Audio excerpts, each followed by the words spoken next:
Hello.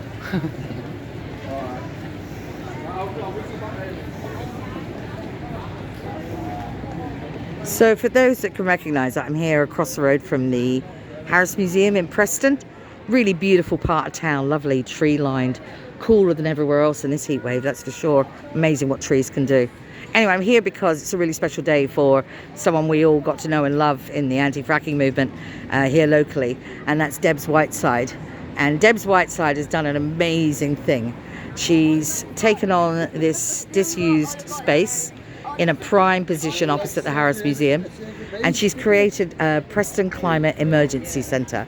This is the 19th climate emergency centre in England, as far as I know. It was something that's an initiative been set up as climate emergency centres to appear in disused spaces throughout the country, so that there's a place for different people, groups, community groups, and also people just to come to, not just to say what they're doing with regard to local actions, but somewhere where people can gather and talk about what they'd like to do together. It's a place for community, so there'll be, so people can use the place for, community group meetings, knitting, teaching things, learning things, putting on workshops, and it will just be done by donations and held together that way. So I'm just going to get in here. It's their opening day today, and this is Debs. I was just introducing the idea of the climate emergency centres turning up throughout the UK, and you're number 19, and First one in the north. First one in the north, that's the main thing. The first one in the north, that's the only place that counts, really, isn't it? Yeah. So this is your opening day, and it's a lot to take on. And how are you feeling? Nervous. Yeah. I think more nervous than anything, but excited because we've actually done it. Well, not done it, but we've got to this point. And it's a physical space, and now we can concentrate on solving the issues of the climate change. We need the people of Preston now and surrounding areas to visit, and then we can discuss between us what we all need to do in our local neighbourhood and do it.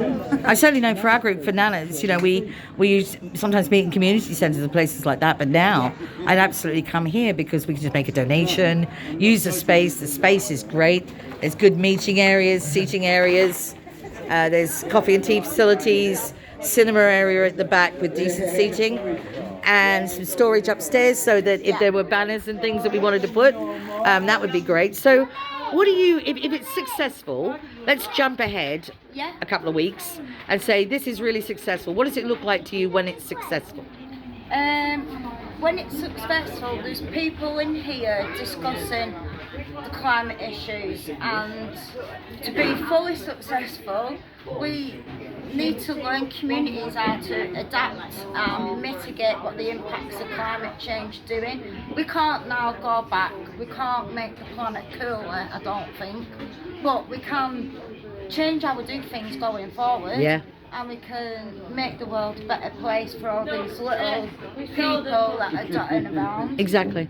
And so you're kind of radiating out from the most local of levels possible.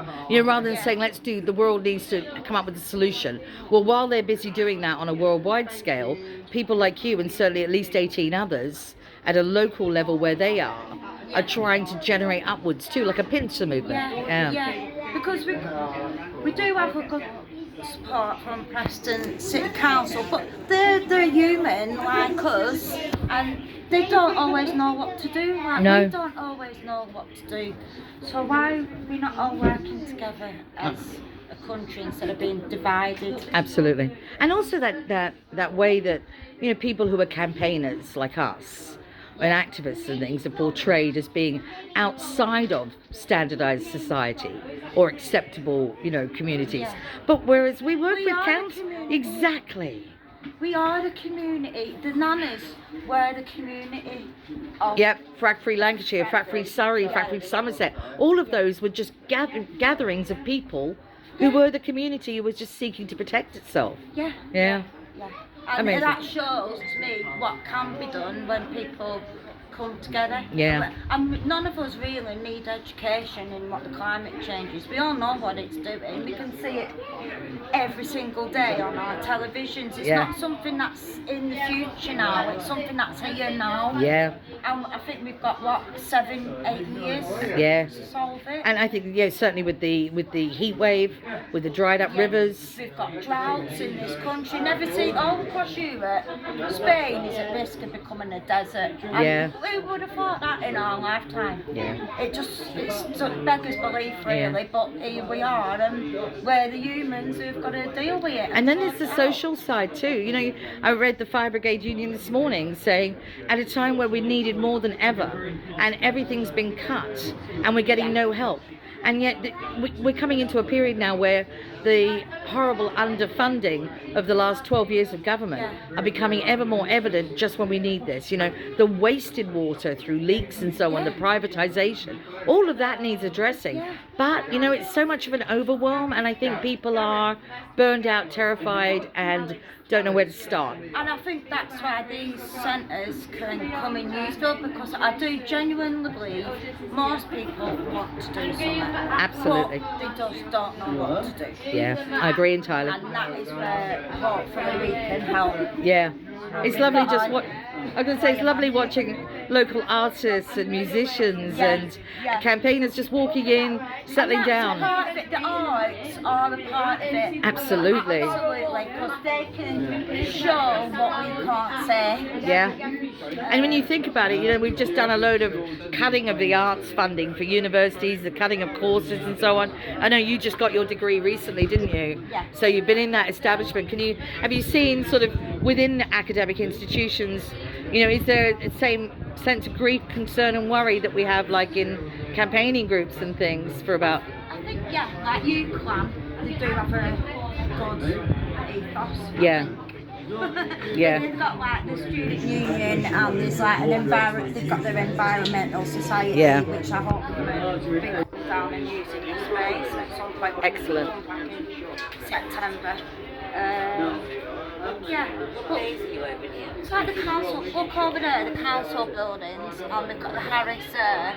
These all need to be part of like community energy stuff, don't they? The Guildhall over there, the bus station, might have not got like solar panels on. Yeah, exactly. Yeah, I mean Preston is good as a city, it's one of the better ones. But it's still far from perfect.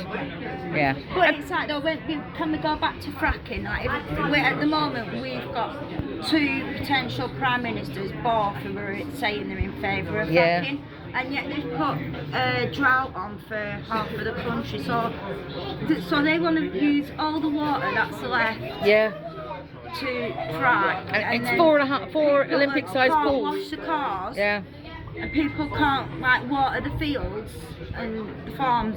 And each frack is 4 Olympic-sized pools per frack, and they want hundreds of thousands of fracking. It's like, you know, of fracks to occur. Crazy. Right, I'm going to have a little walk through. Anything you want to say?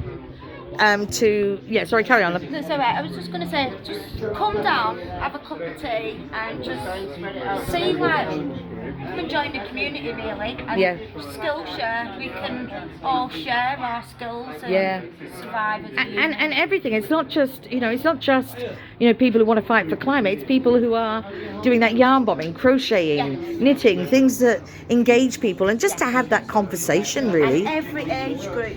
Yeah. Every age group and every ability. Yeah. Yeah, because a safe space, everyone's welcome. Yeah.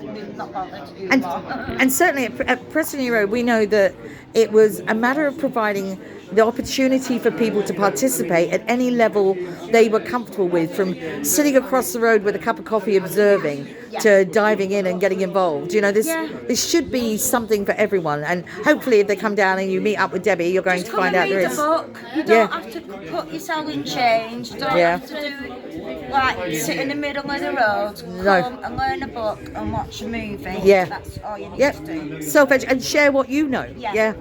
All right, Debs, thank you so much. Thank you. It's lovely. Right, we need to do pictures. What we're going to do with the Right, let's go. Just pictures move. Are you going to come and be in that picture?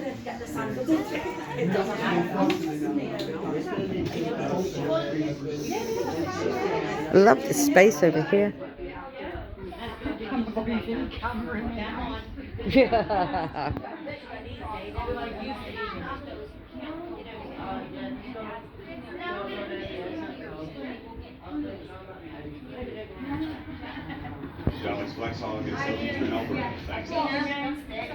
Just come in.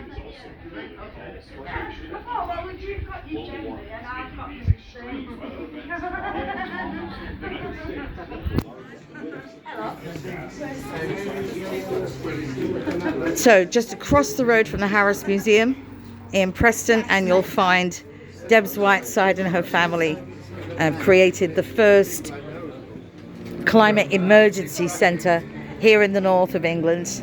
I'm just really proud that she's my friend. I think she's going to do amazing stuff, especially if we all help her.